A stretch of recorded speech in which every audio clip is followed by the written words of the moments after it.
મંત્રી શ્રી બચુભાઈ ખાબડે આપણા લોકોને કીધું કે અહીંયા મૂર્તિ ગુરુ ગોવિંદસિંહની ની મૂકવાની। મિત્રો, ફરી એક મોટો વિવાદ ઊભો થયો છે। મંત્રી શ્રી બચુભાઈ ખાબડિયાએ આદિવાસી યુવાનોને આતંકવાદી સાથે સરખાવવામાં આવે આવી ટિપ્પણી કરી છે। કંઈક ના કંઈક ટિપ્પણી આદિવાસી સમાજ સાથે થતી રહે છે। ફરી એક મોટો વિવાદ થયો છે। વિવાદની અંદર મંત્રી શ્રી બચુભાઈ ખાબડિયાએ આદિવાસી યુવાઓને આતંકવાદી સાથે સરખાવવામાં આવ્યા છે। તો ફરી એકવાર ચેતરભાઈ વસાવા મેદાને ચડ્યા છે। નમસ્કાર મિત્રો, વિડીયોમાં તમારું સ્વાગત છે। સૌથી મોટા સમાચાર આપણને મળી રહ્યા છે। વિડીયોને અંત સુધી જોજો અને ચેનલ પર નવા આવ્યા હોય તો ચેનલને સબસ્ક્રાઈબ કરી નાખજો।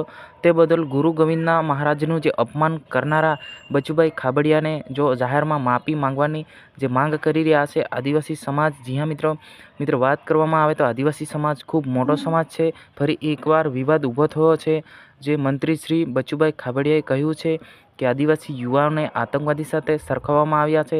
તો આને લઈને ચેતરભાઈ વસાવાએ ખુલ્લેઆમ ચેલેન્જ આપી છે કે અમારા ગુરુ ગોવિંદ મહારાજનું અપમાન કરનારા મંત્રી શ્રી બચુભાઈ ખાબડિયા અમારે જાહેરમાં માફી માંગે। આ રીતના અત્યારે સોશિયલ મીડિયાની દુનિયામાં જો ફરી એક મોટો વિવાદ થયો છે। જી હા મિત્રો, અલગ અલગ પ્રકારની ઘટનાઓ આપણને મળી રહી છે। તમામ ઘટના છે આપણે આ ચેનલ પર જોઈ રહ્યા છે। તમારે શું કહેવું છે એ અવશ્ય કોમેન્ટ બોક્સમાં જણાવજો। હું તમારો દોસ્ત શૈલેષ ભીલ। જી હા મિત્રો, વાત કરવામાં આવે તો ગઈકાલે આ વિવાદ ઊભો થયો હતો। આદિવાસી સમાજના યુવાનોને આતંકવાદી સાથે સરખાવવામાં બદલ બચુભાઈ ખાબડિયાએ રાજીનામું આપે અને માફી માંગે આ રીતના જે માંગ કરી રહ્યા છે। જી હા મિત્રો, શું આનું નિરાકરણ આવશે કે નહીં આવે એ અવશ્ય કોમેન્ટ બોક્સમાં તમારી જે વિચારધારણા છે રજૂ કરજો। આજની વિડીયોની અંદર બસ આટલું જ। જય હિન્દ, જય ભારત।